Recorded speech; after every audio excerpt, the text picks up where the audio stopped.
ترتیب و پیشکش محمد عارف الرحمن سبجیکٹ ٹیچر ضلع پریشد اردو مڈل اسکول کرتے رواں اب سبق نمبر 2۔ حضرت عثمان غنی۔ مدینے میں سخت قحط پڑا ہوا تھا۔ اناج اور پانی نہ ملنے کی وجہ سے لوگ بہت پریشان تھے۔ ان چیزوں کے لیے لوگوں کو دور دور جانا پڑتا تھا۔ مدینے کے ایک حصے میں یہودی آباد تھے جن کے محلے کے پاس کنواں تھا۔ کنویں کا یہودی مالک اس کا پانی بہت زیادہ قیمت میں فروخت کرتا تھا۔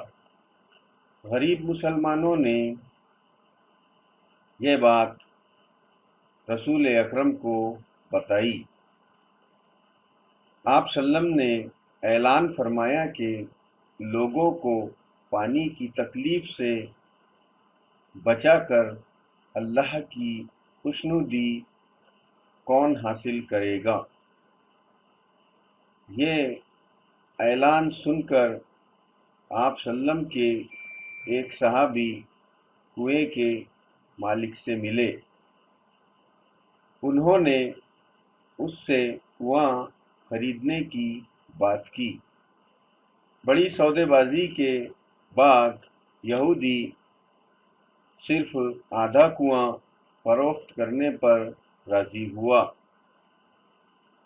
آدھا کنواں اس شرط پر فروخت کیا گیا کہ ایک دن تو کنواں خریدنے والا اس کا پانی استعمال کرے گا اور دوسرے دن یہودی کنویں کے پانی کا مالک ہوگا۔ کنواں خریدنے والے صحابی نے سودا منظور کر لیا۔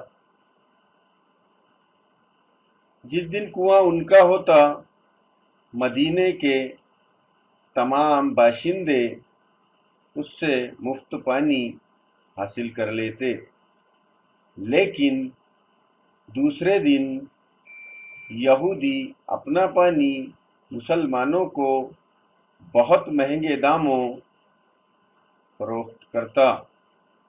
شکریہ۔